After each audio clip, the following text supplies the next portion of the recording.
Juan Carlos.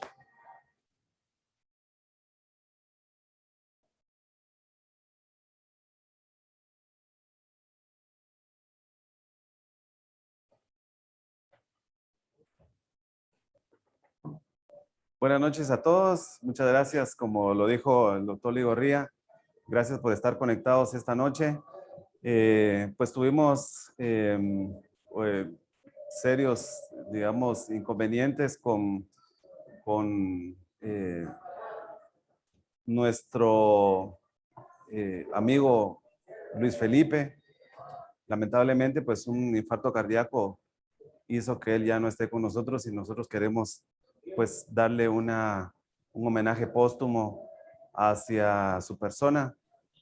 Sabemos que muchas de todas estas cosas uno las puede hacer también en vida, pero hoy nos tocó en esta ocasión este inconveniente.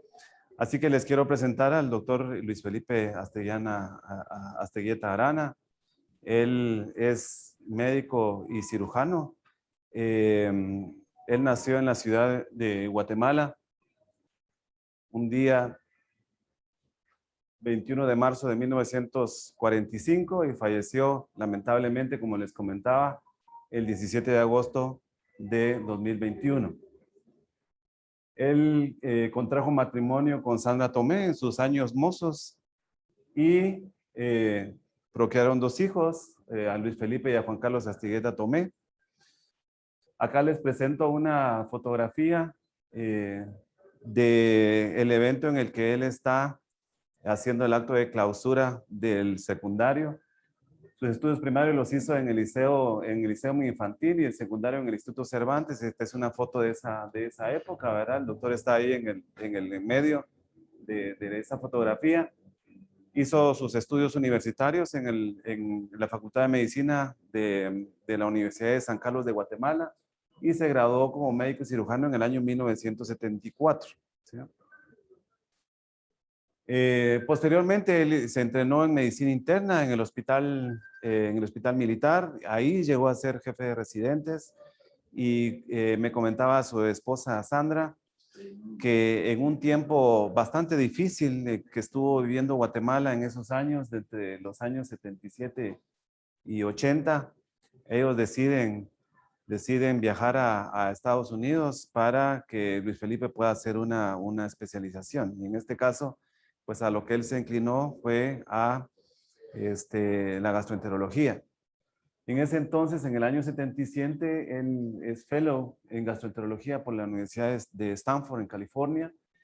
Y ahí es miembro ya de la Asociación Americana de Gastroenterología. Y él posteriormente hace una especialidad en cáncer gástrico en Chile, en el Hospital Paula Jaraquemada de Santiago de Chile. Y seguidamente pues ya regresa a Guatemala. Sigamos. Se desempeñó como gastroenterólogo inicialmente en el Hospital Militar porque pues por medio del Hospital Militar él solicitó su permiso para poder asistir al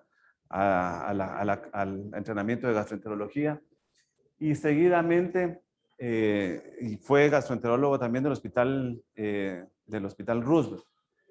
Él es también expresidente de la Asociación Guatemalteca de Gastroenterología, también expresidente del Segundo Congreso Nacional de Gastroenterología, digamos. Y como ven ustedes, es una persona bastante jovial, ¿verdad? Él, entre todos, ha sido muy querido y nosotros tenemos muy gratos recuerdos de su persona. Él participó como conferencista en múltiples congresos a nivel nacional e internacional. Acá en esta fotografía él está dando conferencias sobre isquemia intestinal y otros trastornos parasitarios a nivel intestinal. Por ejemplo, a la Asociación de Cirujanos Coloproctólogos de Guatemala. También estuvo activo en los congresos de multimédica, que es allá donde tenía su consultorio, y también en algunos otros congresos internacionales donde tuvo la oportunidad y nosotros también tuvimos la oportunidad de acompañarlo. Aparte de haber estado asistiendo a todo esto, también hizo múltiples estudios en la rama de la gastroenterología y también múltiples estudios publicados en revistas internacionales. Él lo consideramos todos como baluarte de las buenas prácticas gastroenterológicas, maestro de muchos de nosotros, digamos. Pero algo muy importante, a la siguiente, por favor, es que aparte de ser maestro, un excelente amigo. Un amigo bastante jovial, siempre estuvo en todas, ¿verdad? Yo personalmente agradezco mucho su amistad. Sin embargo, hay muchas otras personas, ¿verdad? Que también han expresado, ¿verdad? El sentimiento que se tiene hacia él en relación a su pérdida, a la pérdida que tenemos todos en el gremio. Por ejemplo, momentos en los cuales nos pudo acompañar en los aniversarios de nuestros hospitales, ¿verdad? En algunos congresos, este es en el año 1998, con el doctor igual, con el doctor Luis Aguilar, con su esposa, ¿verdad? Sandra muy, muy activa entre todo el gremio. Y aparte, pues en otros lugares donde se desempeñó como gastroenterólogo, por ejemplo, acá en este momento, pues con personal de endodiagnosis, que fue su casa inicial, ¿verdad? Entonces, sigamos. Yo quiero expresar, como todos, ¿verdad? Un hasta siempre al doctor Luis Felipe Asteguieta Arana, eh, por parte de la Asociación Guatemalteca de Gastroenterología. Queremos pues expresarles nuestro profundo sentimiento hacia sus familiares y también hacia nosotros que hemos perdido un profesional de grandes quilates aquí en Guatemala, como fue el doctor Luis Felipe Asteguieta Arana. Esta es una de las fotos de las tantas que se tomó con nosotros en nuestro 50 aniversario de la Asociación Guatemalteca de Gastroenterología. Y pues bueno, eso es lo que tengo para hoy. Los que no lo conocían, pues hoy ya introdujimos un poco acerca de el currículum y su parte de vida. Siempre expresando nuestras condolencias a su familia, a doña Sandra, a Luis Felipe y a Juan Carlos en relación a nuestro más sentido pésame con el doctor. Así que vamos a continuar la actividad de la noche. Muchas gracias por su atención. El doctor Estuardo Ligorría va a continuar con la sesión de la noche.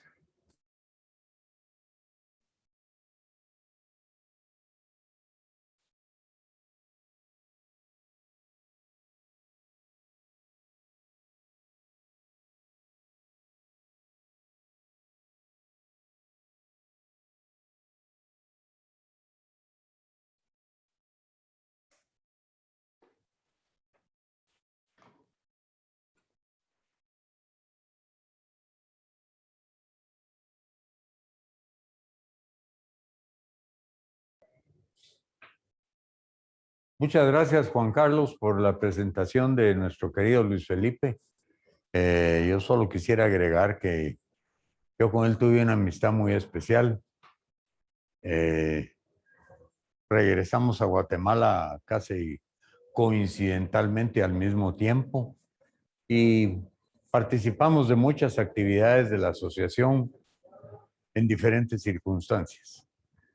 Y me precio de ser muy amigo también de Sandra, su ex esposa, hoy su viuda, a quien le manifiesto mi más sincero pésame por su pérdida.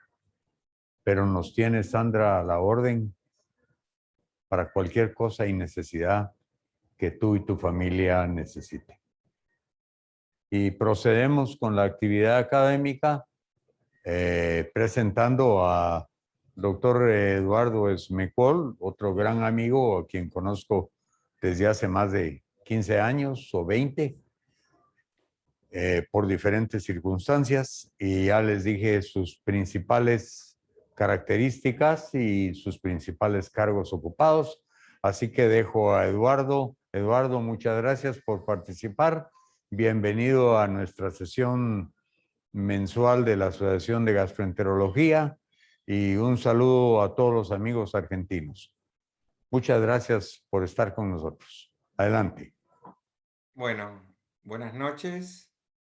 Ante todo también sumo de manera personal y también en nombre de nuestra comunidad las condolencias por la pérdida del colega que evidentemente ha tenido una brillante trayectoria profesional e indudablemente una excelente relación con ustedes y todo esto que muchas veces uno valora tanto lo profesional como lo humano, ¿sí? Y bueno, muchas gracias por la invitación, en verdad. Sí, son muchos años y en que he pasado por allí, he tenido el honor de ser invitado por ustedes, por el doctor Ligorría, en al menos un par de oportunidades. Conocí Antigua Guatemala también gracias a ustedes y tuve el privilegio en 2014, en oportunidad del Congreso Panamericano de Gastroenterología, de entregar el premio a maestro de la gastroenterología al profesor Ligorría. Así que son muchos años de relación entre Guatemala y Argentina y todo lo panamericano que tanto nos convoca. Si les parece, yo voy a compartir pantalla, así comenzamos con la charla que espero les sea de vuestro agrado. Coméntenme si estamos viendo, si estoy compartiendo la pantalla, ¿estamos ok? Aún no, doctor. ¿Se ve bien? Todavía no podemos ver su pantalla. Disculpe. A ver, vamos a volver, vamos a abrir de nuevo, vamos a hacer algo Gracias. así. Vamos a buscar un minutito nada más, así ya comenzamos. Le había puesto como nombre Guatemala y hablamos de generalidades, y es esto. Y veremos ahora si podemos efectivamente compartir la pantalla apropiadamente, que espero que así sea. Ahora, ¿estamos bien ahora? Sí, perfecto, gracias. Bueno, muy bien. Tal como mencionó el doctor Ligorría, vamos a hacer un pasaje así a grosso modo sobre la enfermedad celíaca de distintos aspectos. Y los objetivos que me propuse en esta noche con ustedes es dar alguna idea de lo epidemiológico actual, que sepamos a quiénes debemos estudiar, que no se nos pasen aquellos que efectivamente deben ser pasibles de solicitarles estudios. Y me voy a valer de una leve perspectiva histórica para que comprender cómo fue evolucionando el diagnóstico en el tiempo, para llegar a lo que es el diagnóstico actual, cuáles son sus herramientas, y hablando del futuro, veremos si hay algunas condiciones para llegar a realizar el diagnóstico sin biopsia, ¿sí? Vamos a comenzar entonces con algunos conceptos epidemiológicos. Hay viejos y nuevos conceptos en epidemiología. En verdad, durante muchos años, como ustedes saben, la enfermedad celíaca era considerada una enfermedad de niños y adolescentes, más que nada verificable en descendientes de Europa, y pensando que todos los pacientes debían tener patología digestiva, ¿sí? Hoy sabemos que también afecta a niños y adultos, que es una de las enfermedades crónicas más comunes, con una elevada prevalencia que alcanza el 1% de la población, y si bien es predominante en caucásicos, actualmente se cree que no hay áreas libres de enfermedad celíaca en todo el mundo, y que la presentación extraintestinal no clásica es muy frecuente.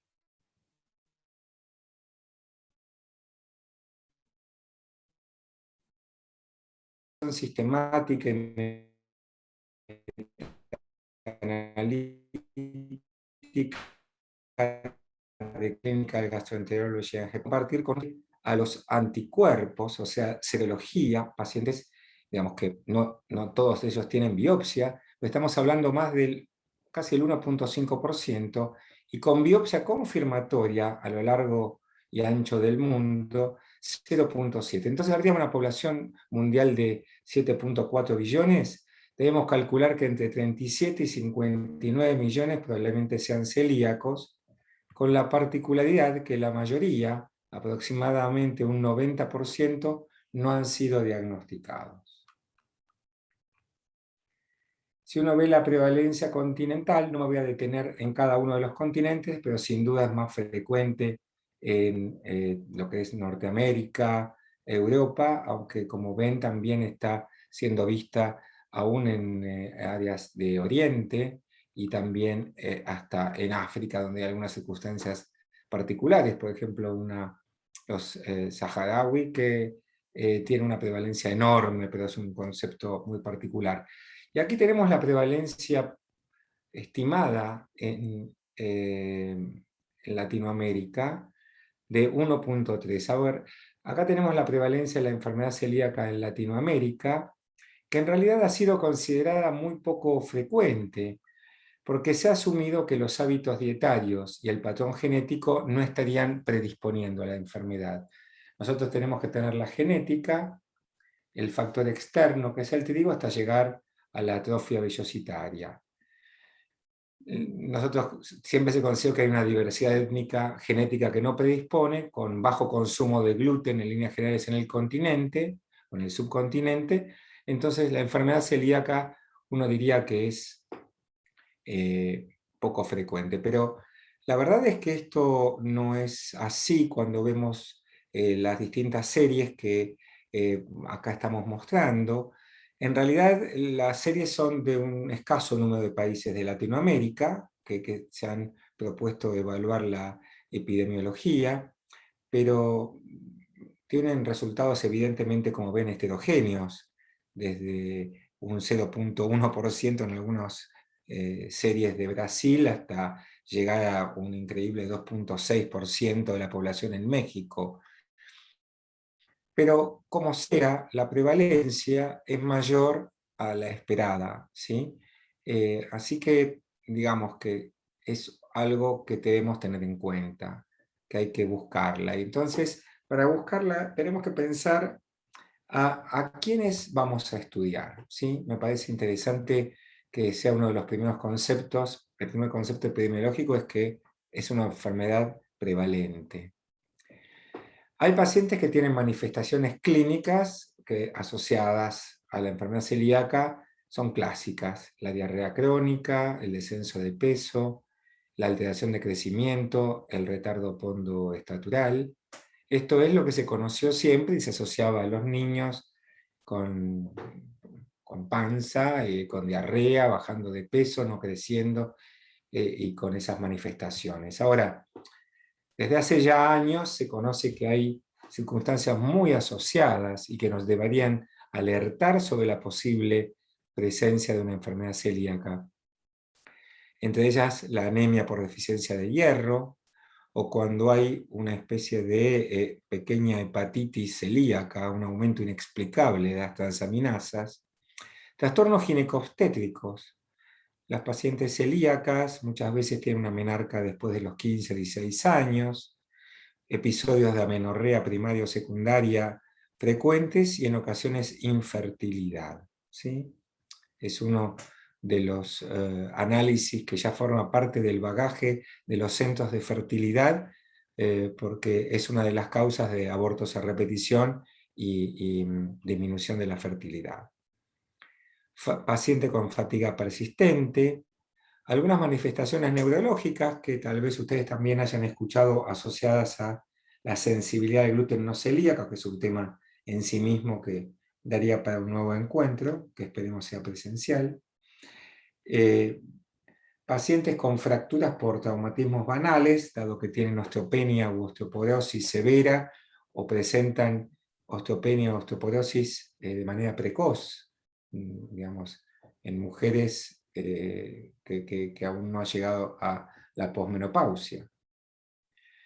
Y hay una situación muy particular: aquel paciente con dermatitis herpetiforme, esto es que tiene una biopsia de enfermedad de During. Es un paciente que tenga o no tenga lesión en el intestino, ya es un paciente celíaco que debe hacer dieta libre de gluten.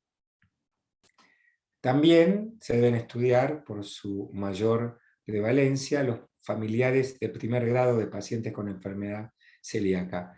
Y acá hay una serie de enfermedades con mayor riesgo, entre las cuales sin duda la más importante es la diabetes mellitus, tipo 1, enfermedad tiroidea autoinmune, tiroiditis de Hashimoto, hepatopatías autoinmunes y síndromes genéticos como Down, Turner, Williams, o pacientes con deficiencia selectiva de inmunoglobulina A.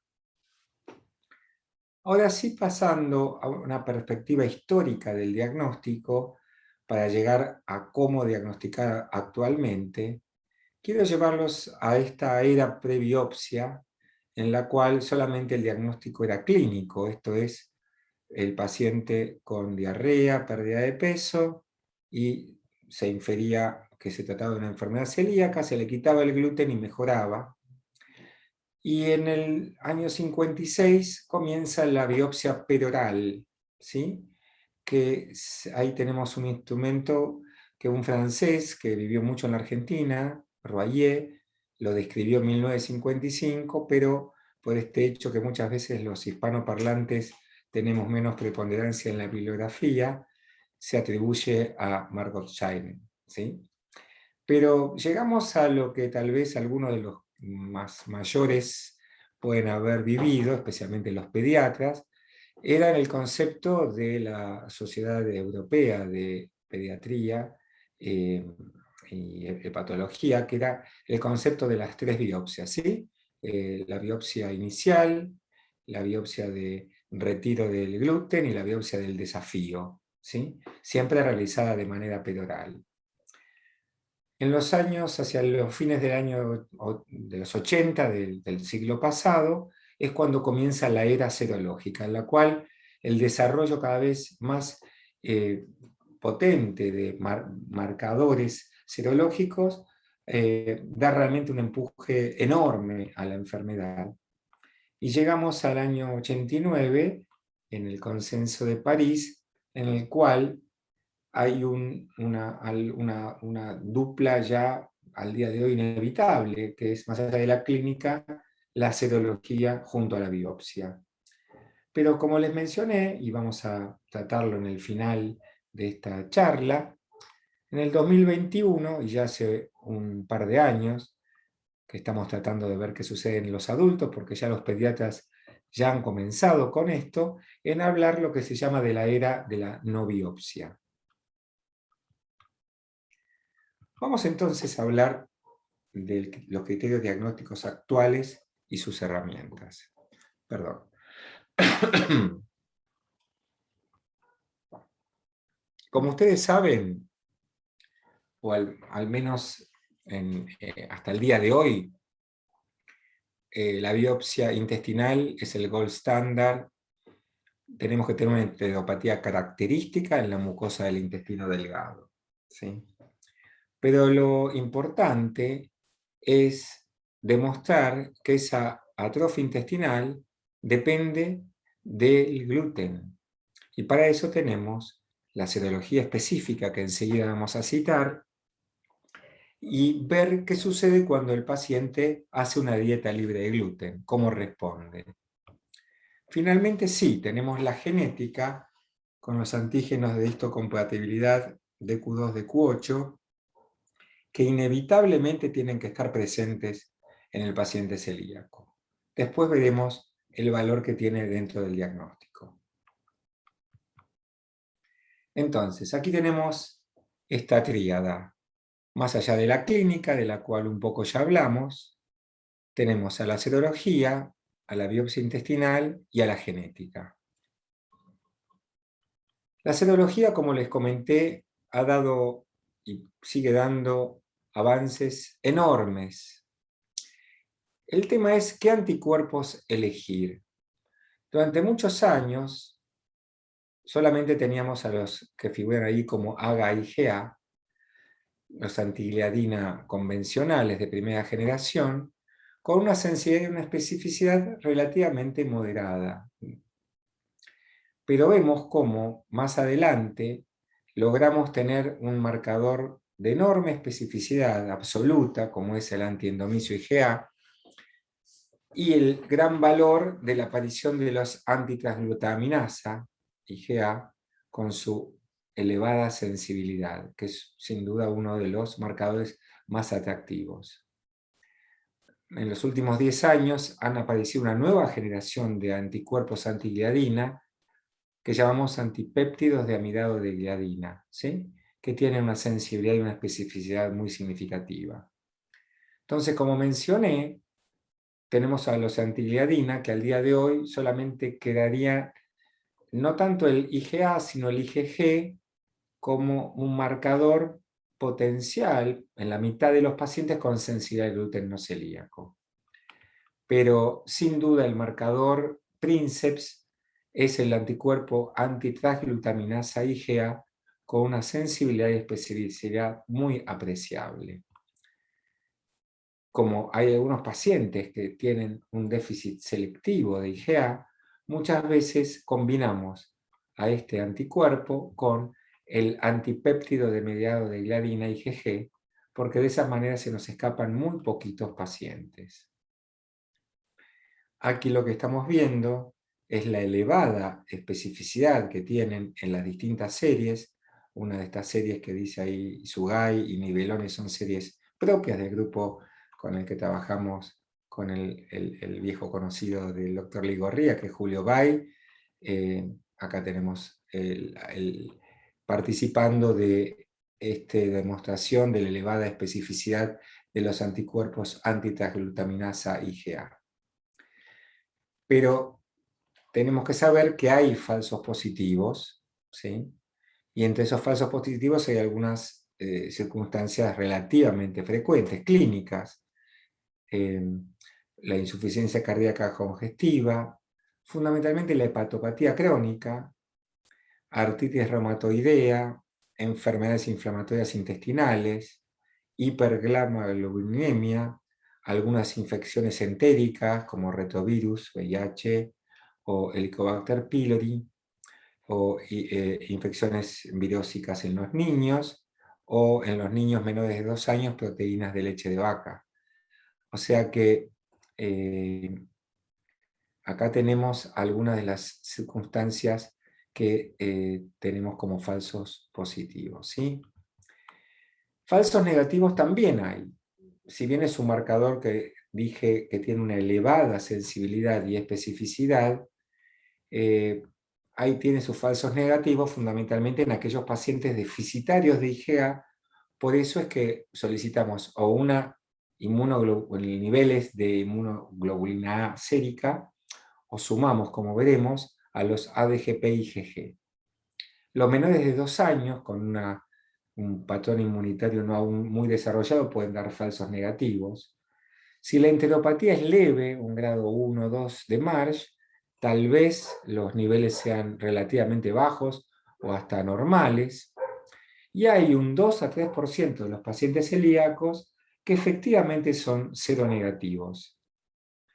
O los pacientes que, como deben suceder seguramente en vuestra comunidad, tal como sucede aquí en el resto del hemisferio occidental al menos, hay una especie de moda de consumir bajo gluten, ¿sí?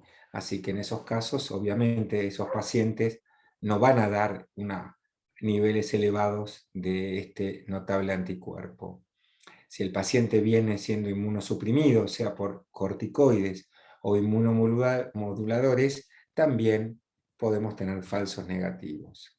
En este caso es que, como mencioné, tenemos que considerar el pedido conjunto del antitransglutaminasa IgA con los péptidos de amidados de gliadina, ¿sí? Y es importante, nosotros hemos trabajado, estos son algunos de nuestros trabajos, cómo las combinaciones de pruebas nos son de suma utilidad. En las combinaciones de prueba, de distintas pruebas serológicas con este valor, vemos cómo tiene en verdad una sensibilidad y especificidad diferencial en lo que llamamos poblaciones de alto riesgo, que son aquellos que yo les mencioné, que son los pacientes en los que debemos sospechar la enfermedad, frente a los pacientes que tienen bajo riesgo, que concurren a su consultorio simplemente por síntomas dispépticos o por algunos síntomas no claramente asociados a la enfermedad celíaca, veamos cómo la sensibilidad es notablemente mucho mayor en aquellos pacientes con población de alto riesgo cuando estamos pidiendo esta dupla de anticuerpos antitransglutaminasa IgA junto a péptidos de amidados de gliadina IgG. Entonces, algunas limitaciones que tiene la serología, que si bien es una herramienta de mucha utilidad, es que tenemos que recordar que analizar el riesgo pretest. Si un paciente tiene elevado riesgo pretest, porque tiene clínica o porque tiene familiar de pacientes celíacos, etc., la serología va a ser más útil, va a ser más fidedigna. Los pacientes que tienen menor actividad clínica y menor daño histológico pueden tener niveles más bajos de anticuerpos, y también sepamos que hay una variabilidad intraobservador, interobservador, y hay algunos anticuerpos como los antiendomiciales que digamos, requieren una cierta experiencia del operador, o sea que son muy operador dependientes.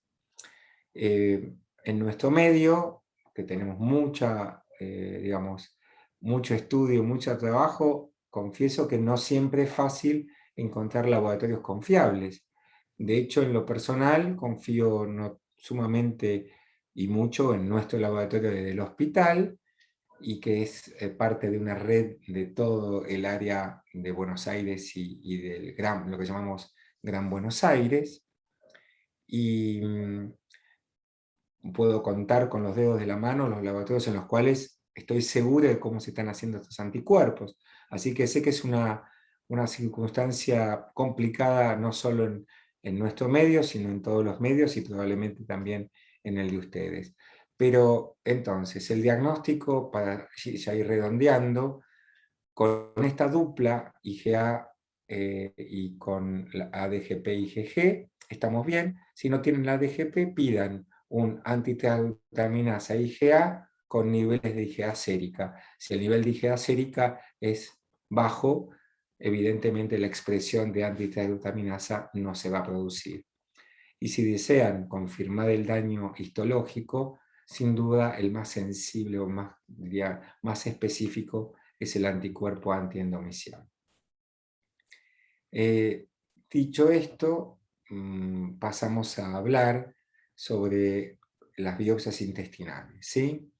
O sea, una vez que el paciente tiene clínica, la serología nos lo indica, nosotros vamos a realizar una biopsia intestinal que tenemos desde un grado Marsh 0, arriba y a la izquierda, que es la normalidad, pasando por un grado Marsh 1, que se trata solamente de una mayor población de linfocitos intraepiteliales, y luego el Marsh 2, hasta llegar a los diferentes grados de atrofia, que es verdaderamente los Marsh 3, que según también la profundidad de dicha atrofia, se divide en grados 3A, 3B y 3C.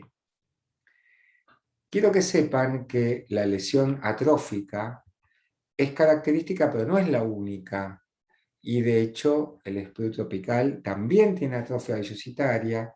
Enfermedades infrecuentes como la inmunodeficiencia común variable y la enteropatía autoinmune o las enfermedades de las cadenas pesadas puedan tenerlo, pero hay distintos niveles de atrofia con parasitosis como giardiasis o con algo tan frecuente como el sobrecrecimiento bacteriano, generalmente un Marsh 1 o 2, no sabe llegar a una atrofia muy severa, y la enteropatía por virus de inmunodeficiencia humana, enteritis actínica, pero hay numerosas. O sea, sepamos que en general la atrofia velocitaria es casi una sinonimia de enfermedad celíaca, pero no es la única causa.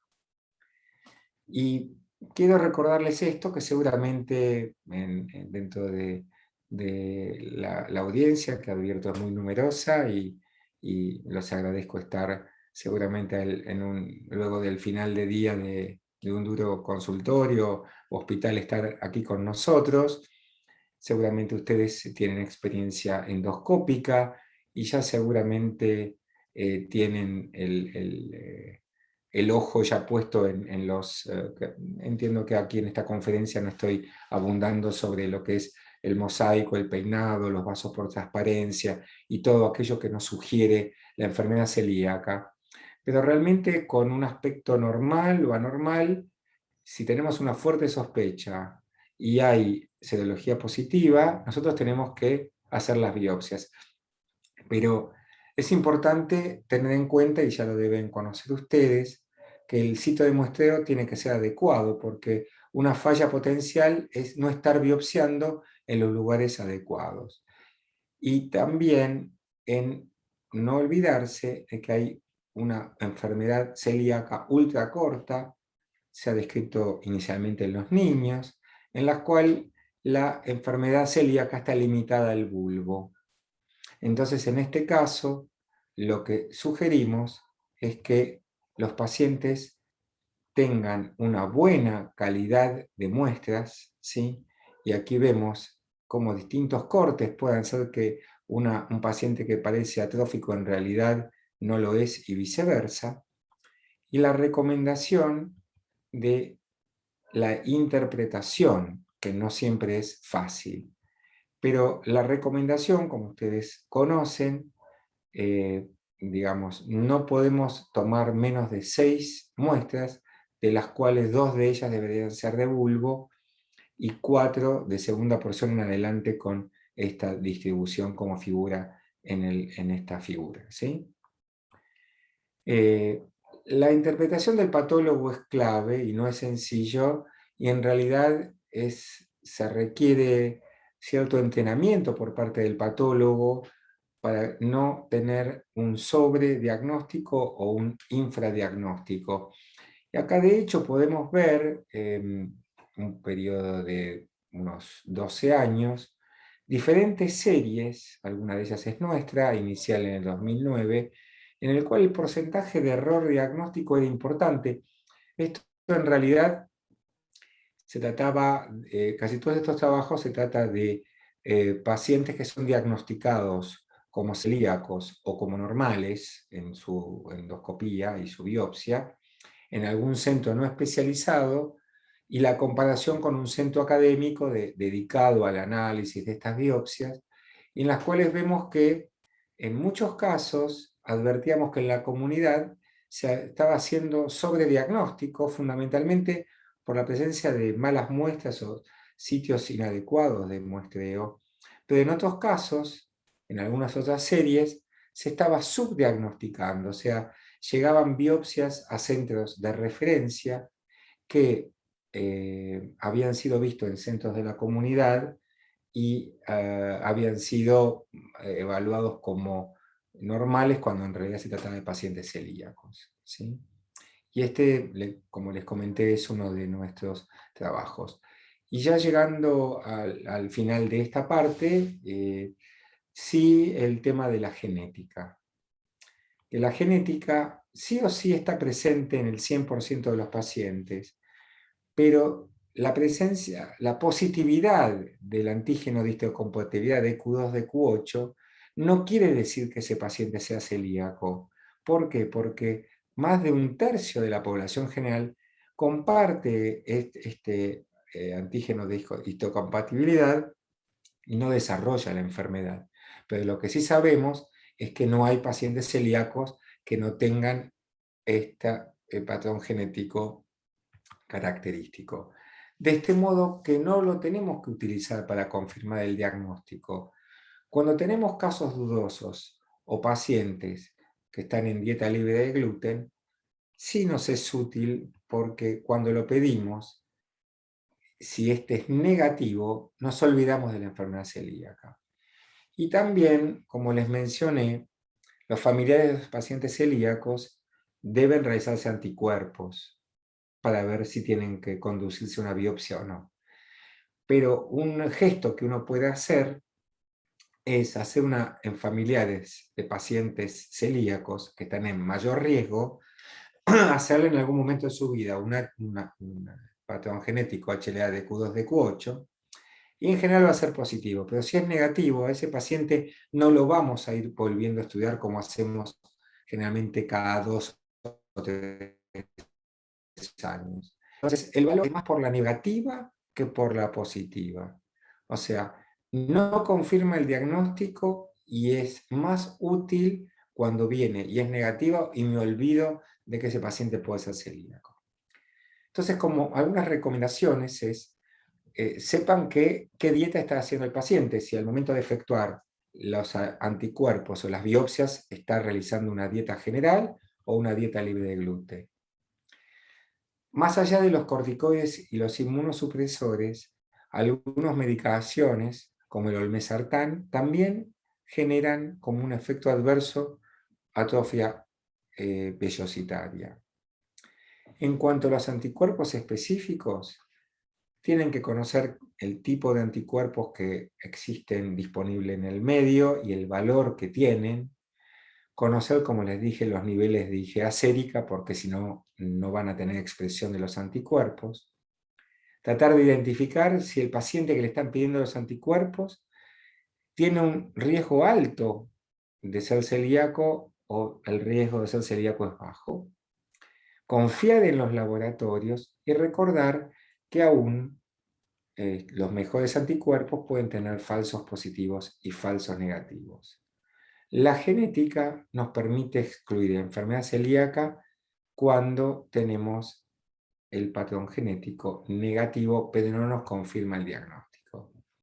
Las biopsias intestinales por el momento son mandatorias, pero hay numerosas fallas potenciales que uno tiene que tratar de limitar con una buena práctica y recordar que atrofia vellositaria no quiere decir solamente enfermedad celíaca, sino que hay otras causas.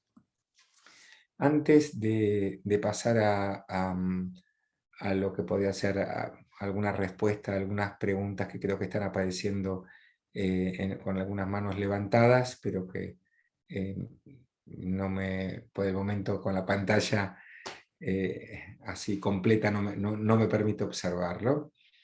Enseguida vamos a ver qué inquietudes pueden tener ustedes que yo pueda humildemente responder.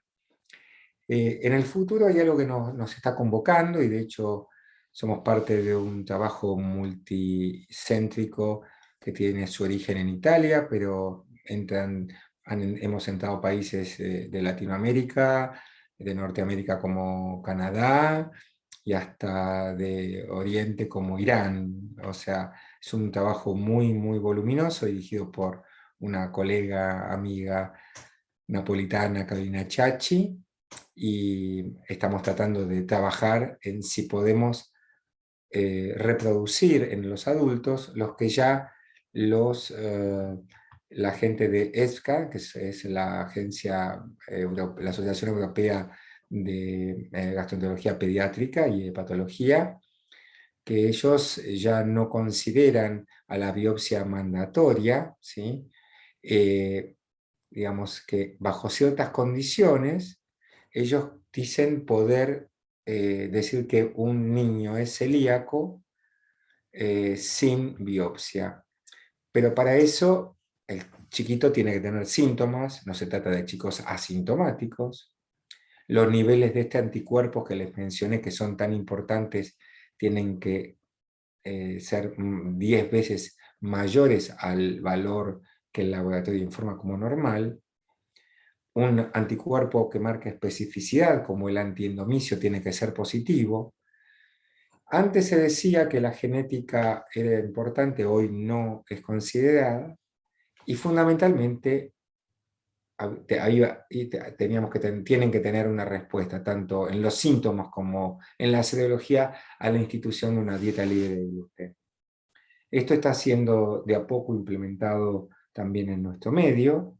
Creo que hay algunos pediatras que todavía siguen haciendo biopsias, pero la verdad que más allá de los costos, en un niño también hacer una endoscopía con anestesia, etcétera, etcétera, es comprensible que los pediatras hayan sido tan entusiastas en todo esto.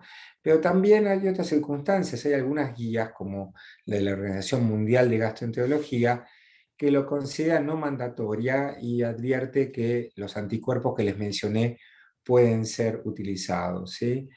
pero probablemente la Organización Mundial de Gastroenterología también considera que no siempre la biopsia está disponible en muchos medios socioeconómicos, como puede ser África o muchas otras áreas de cierta pobreza, en la cual el diagnóstico no digo que deba ser exclusivamente clínico, pero con el apoyo de la serología, la Organización Mundial de Gastroenterología asume que puede obviarse la biopsia, ¿sí? Si uno tuviera que decir por qué podíamos no biopsiar en adultos, a este trabajo que les comenté que estamos realizando actualmente, les anteceden muchos estudios que no voy a mencionar puntualmente acá, más que uno que llevamos nosotros adelante en 2010, o sea, ya casi hace 11 años, ¿sí? En la cual una combinación de, como les mencioné, de anticuerpos antitransglutaminasa y ADGP, que son los antipéptidos de amidato de gliadina, nos daba un valor predictivo, pero en pacientes de grupos de alto riesgo del 100%, que disminuía a un 70% en pacientes de bajo riesgo, ¿sí?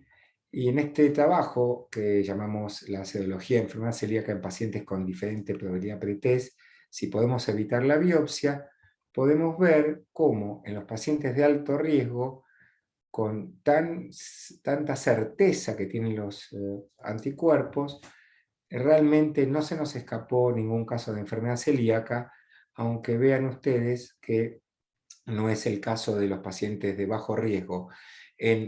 O sea, una apropiada combinación de anticuerpos nos va a permitir evitar biopsias en población de alto riesgo, pero no tanto en poblaciones de bajo riesgo.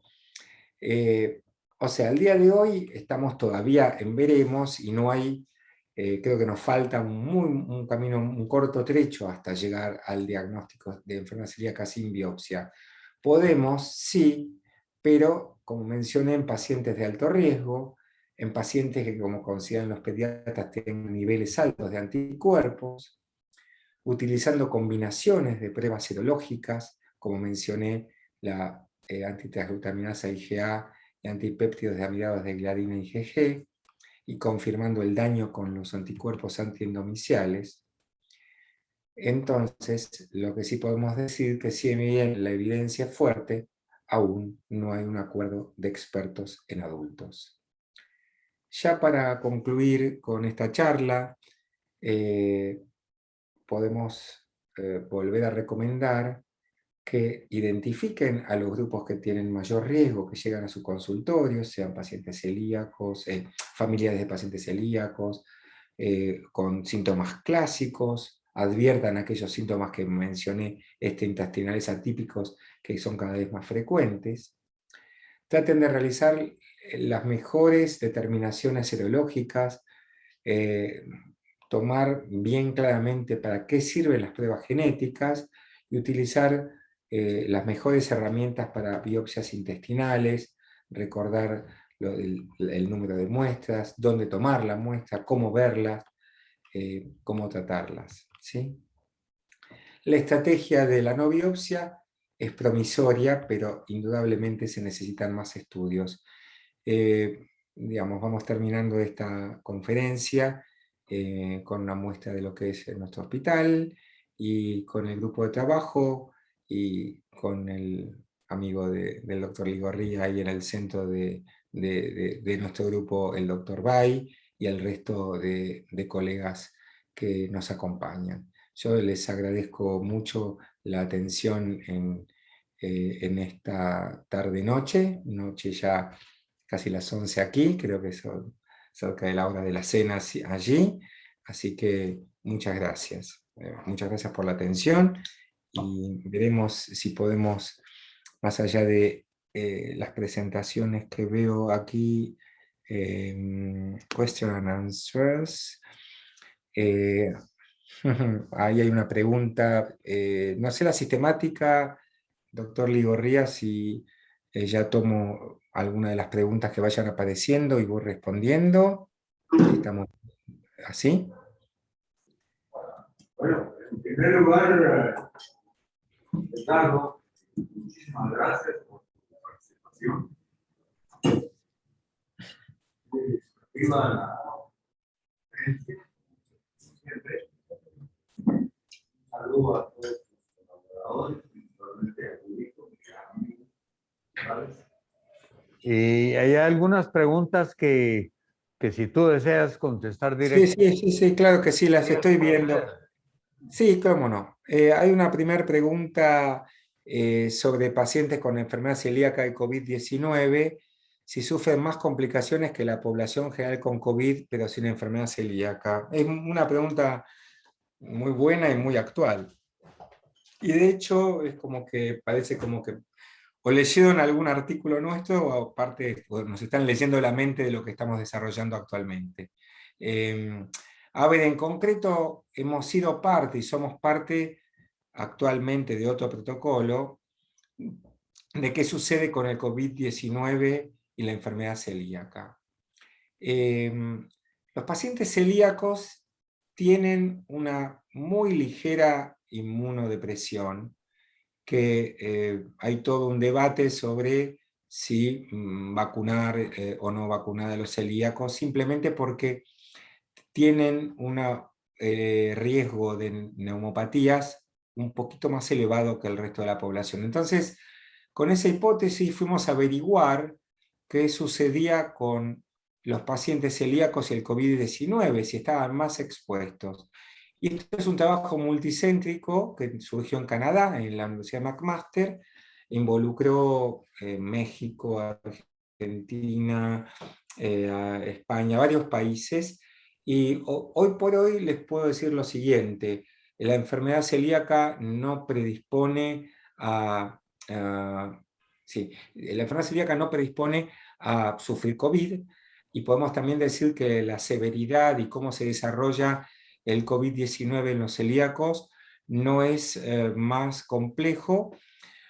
Hay algunos rasgos que son un poquitito más, que no son tan buenos en pacientes con una variante de enfermedad celíaca muy compleja bueno, sería parte de otra conferencia en sí, que es la enfermedad celíaca refractaria. Son pacientes inmunosuprimidos. Esos pacientes tienen una estadía más prolongada en internaciones. Pero realmente hay un dato interesante que surgió de esta encuesta que hicimos, que fue una encuesta, como dije, multicéntrica, y es que si bien los pacientes celíacos no estaban en mayor riesgo, la percepción del riesgo que tenían era mayor, ¿sí? El celíaco en sí, al menos por ejemplo en Argentina o en otros sitios, se ha cuidado más por el temor a estar digamos, a sufrir más fácilmente la enfermedad, pero esto no es así.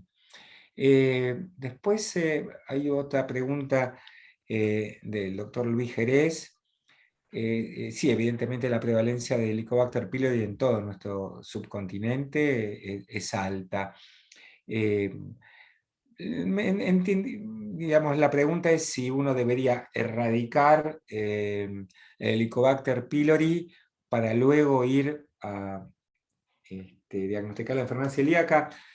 Yo diría que inicialmente no, porque si un paciente, uno sospecha que tiene mayor riesgo de enfermedad celíaca, tiene anticuerpos positivos, finalmente la atrofia vellositaria, uno va a vincular todo eso, y en todo caso, si la serología positiva acompaña a una atrofia vellositaria, no tengo problema. El problema se me plantea en los pacientes que tienen atrofia vellositaria y serología negativa, y ahí sí puedo ver si debo o no, puede ser la causa del Helicobacter pylori, tratarlo y ver si esas vellosidades crecen luego, ¿sí? ¿Cómo diferenciamos a un celíaco de un paciente que tiene alergia al gluten? ¿Sí? ¿Y qué rol juegan las pruebas de intolerancias alimentarias? Sí, este es un tema muy, muy significativo en este momento. Hay todo un cuerpo de digamos, la enfermedad celíaca al día de hoy forma parte de lo que llamamos enfermedades sensibles al gluten. En realidad, no solo al gluten, como no sabemos si es solo el gluten, se llama enfermedades sensibles a la harina gluten, ¿sí? Porque se cree que, por ejemplo, la sensibilidad al gluten no celíaca, más que al gluten, tiene que ver con la sensibilidad a otros elementos como los ATI, que son los inhibidores de la tripsina amilasa, a distintos componentes también del trigo, ¿sí? Las alergias al trigo son absolutamente infrecuentes, se ven más que nada en chicos y indudablemente tiene que tener niveles de inmunoglobulina E elevados, ¿sí? Y hay pruebas dermatológicas de estimulación que cierran el circuito. O sea, generalmente tiene que ser un chico en que uno advierte que parece ser el trigo el que está ocasionando los problemas, y en el cual uno tiene otras sospechas de alergias, rinitis u otras circunstancias, y en lo cual hay un skin test que se realiza, pero probablemente sea algún pediatra o alergista dentro de la audiencia pueda hasta aportar algo más, porque no es algo muy frecuente, ¿sí? Los anticuerpos contra la reticulina se determinan por ELISA, son más sensibles que EMA y IgA y presentan no, indudablemente los anticuerpos antirreticulina al día de hoy, los ARA, digamos que no digamos que han sido dejados de lado, pero la especificidad más elevada la tiene los anticuerpos antiendomicio, y la sensibilidad entre las más notables está de los anticuerpos antitransglutaminasa y los antipéptidos de amidados de gliadina, ¿sí? Un poquito fuimos, espero, respondiendo a algunas de las inquietudes del auditorio. Veo algunos mensajes ahí también, aparte de preguntas, muy buenas preguntas científicas, como han hecho algunos amigos, bueno, como Regina. Hay una pregunta que aparece por el chat. Diferenciar la atrofia velocitaria, causas alimenticias. No, fundamentalmente, como mencioné, la atrofia, cuando tenemos una atrofia velocitaria cero negativa, consideren que entre el 50 y el 60% de los casos son celíacos. Y el resto van a ser los que mencioné, pero no causas puntualmente alimentarias, sino, como mencioné, infecciones virales, algunas parasitarias, sobrecrecimiento bacteriano, ¿sí? Así que, Regina, más bien por ese lado vendría la respuesta, ¿sí? Así que, bueno, un poco este es el panorama que quise brindarles desde aquí sobre una enfermedad que asumo que muchas veces en Centroamérica es vista como relativamente infrecuente, pero yo los insto, como hemos hecho con Julio Bay, cuando hemos asistido a uno de los eventos que organizó el doctor Ligorría junto con el American College, en el cual siempre que podemos instamos a comunidades como la de ustedes, la querida comunidad guatemalteca, de pensar que aún en circunstancias en las cuales el consumo de gluten sería menor, como es Centroamérica y algunos países del eje andino, de nuestro querido continente sudamericano, buscarlo. También en países que tienen altos componentes dentro poblacionales de lo que llamamos amerindios, también buscarlo, porque nosotros lo hemos encontrado, y no solo aquí, hemos hecho dentro de aquellas, hay un trabajo que hemos hecho ya hace unos años, hay un sector del norte de nuestro país en el cual hay una comunidad con mucho componente amerindio muy cerrada, y hemos encontrado una singular, sí, una singular prevalencia de la enfermedad celíaca. También creo que lo que era el consumo de gluten, creo que bastante bajo dentro de países, como mencioné, del eje andino y creo que también del Caribe. Hoy con esta occidentalización tan tremenda de las dietas y de las harinas por todo el mundo, hasta, digamos, la enfermedad celíaca, ha llegado McDonald's a China y llegó a China, ¿sí? Así que hay una pregunta ahí de Regina que podía dar lugar a toda una conferencia bueno, que ella conoce porque bueno, le hice llegar también. Hemos trabajado por ahí como comentario final, si les parece, también puedo responder alguna otra pregunta, pero eh, estamos tratando desde hace un tiempo de ver si los probióticos que están tan en boga pueden tener algún rol en el tratamiento de la enfermedad. Sin duda, lo que ya podemos asumir a partir de la experiencia realizada, tenemos al menos en nuestro grupo 2 de los 7 trabajos más significativos que hay en este área, es que la utilización de probióticos, en nuestro caso Bifidobacterium infantis, provocó lo siguiente. Nosotros les voy a comentar brevemente 2 de las experiencias que tuvimos. Nosotros tomamos pacientes que tenían clínica celíaca y serología celíaca y aprovechamos, entre comillas, ese lapso que hay inevitable en los hospitales públicos, al menos de Argentina, durante unos 20 días, de ver hasta la espera de la biopsia, de a unos pacientes darle probióticos y a otros darle placebo. Y lo que vimos que ya simplemente en 20 días había algunos cambios clínicos pequeños que se experimentaban, alguna baja de algunos anticuerpos, algunos marcadores inflamatorios y proinflamatorios que bajaban, y nos llamó mucho la atención. Era una población muy pequeña, de unos 20 pacientes celíacos, que finalmente eran celíacos, ¿sí? Pero lo que hemos tenido una buena experiencia y creemos que en el futuro puede ayudar es, digamos, no estamos pensando que los probióticos puede ser que uno tome un probiótico y le digamos a un celíaco que puede comer algo con gluten. Pero como vimos en algunos pacientes celíacos muy particulares, no tan particulares, sepan ustedes que los pacientes celíacos uno les impone la dieta y muchos de ellos verdaderamente no la cumplen, ¿sí? Pero hay un grupo que sin ser muy severo en su sintomatología, tiene sintomatología persistente.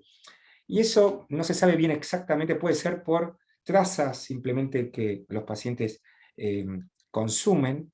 Y ahí en ese caso hemos tomado un grupo también de pacientes celíacos en tratamiento de más de 2 años, pero que persisten con algunos síntomas, y hemos visto que aquellos que tenían más severidad, el probiótico hizo que tuvieran menos severidad clínica. Al día de hoy no podemos decir indiquen probióticos a sus pacientes celíacos, pero estamos en el camino de encontrarle alguna vuelta como para que sea una adyuvante al tratamiento que al día de hoy es la dieta sin gluten estricta, ¿sí? No sé si aparece alguna otra inquietud, pero si no, de mi parte, un enorme agradecimiento al doctor Ligorría, a Regina, que también ha participado de esta invitación, y un cálido saludo desde acá al lejano sur. Muchísimas gracias, Edgardo, por tu brillante presentación. Resolviste todas las dudas que existieron, que fueron planteadas. Todavía existen algunas. El gran problema es que el concepto de la mala absorción que es la base del trastorno de la enfermedad celíaca, obviamente. En ese caso, originada por la intolerancia al gluten, va a persistir independientemente si uno evita el gluten y consume mucha grasa, le va a caer mal la grasa. Si consume mucha proteína, le va a caer mal la proteína porque la superficie de absorción está deteriorada. ¿Correcto? Entonces, eso es el concepto que yo le transmito a mis pacientes cuando se quejan de que ahora todo me cae mal, no solo el gluten, no es que todo le caiga mal. Lo que pasa es que su estructura está dañada, entonces tiene que ser muy moderado en el consumo de el abuso de otras sustancias. No es que le hagan daño las otras sustancias, sino que no las puede absorber porque ya está el daño hecho. Pero hay tantas todavía enigmáticas en el futuro y lo principal sería si algún día vamos a lograr conseguir algún medicamento, alguna sustancia que sin hacernos tanto daño nos permita consumir gluten. Sí, muy atinado el comentario, Quincho. Digamos que hay un esquema, que por ahí alguna vez lo habrán visto, de cómo es la fisiopatología de la enfermedad celíaca, ¿no? Y que arranca con el gluten dentro de la luz, las alteraciones de la permeabilidad, hasta seguir los pasos en el cual está alterada la inmunidad innata y la inmunidad adquirida, ¿sí? En cada uno de esos pasos hay investigaciones notables, absolutamente notables y cada día más cercanas, que no creo que veamos nosotros el tomo una pastilla y puedo consumir gluten. Pero cada vez todo está más cerca. De hecho, nosotros en este momento estamos trabajando con algo que ya tiene sus años, pero estamos haciendo nuestra propia experiencia, con una peptidasa que degrada el gluten dentro de la luz, ¿sí? Entonces ahí tenemos una de las herramientas terapéuticas ya avanzada, se sabe hasta dónde puede dar, pero estamos haciendo nuestra propia experiencia. Desde hace muchos años se está trabajando con a ver cómo podemos decir, si en el mecanismo fisiopatológico de la enfermedad, probablemente una de las bases es la permeabilidad alterada, ¿no? El leaky gut, esto. Y a partir de los conocimientos por uno de los líderes, que es Alessio Fasano, de todo el mecanismo de la permeabilidad y de la zonulina, se ha generado un esquema de reparación de la permeabilidad, que es una molécula que se llama larasótido. Quiere decir, es como si fuera un techo en el cual hay agujeritos y esto como que reviste esa mucosa. Y también se está trabajando sobre eso. Actualmente hay varios desarrollos, entre ellos una molécula relacionada con la transglutaminasa, que lo está trabajando Schupan. La vacuna, infelizmente, ha caído un poco, no ha tenido los resultados esperados, pero se está avanzando. Es notable como el conocimiento de la fisiopatología ha hecho que hayan salido trabajos y hayan salido moléculas que están tratando de bloquear o estimular determinados pasos fisiopatológicos, ¿sí?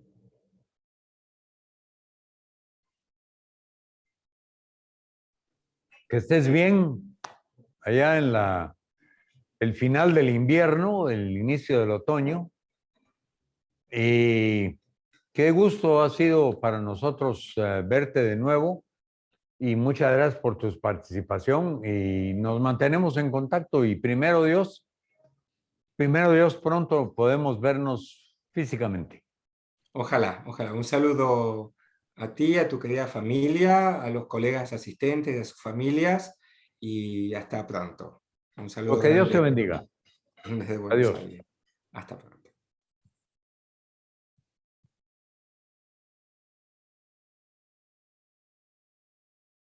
Participantes, si todavía me escuchan, les agradezco haber participado y haberse conectado.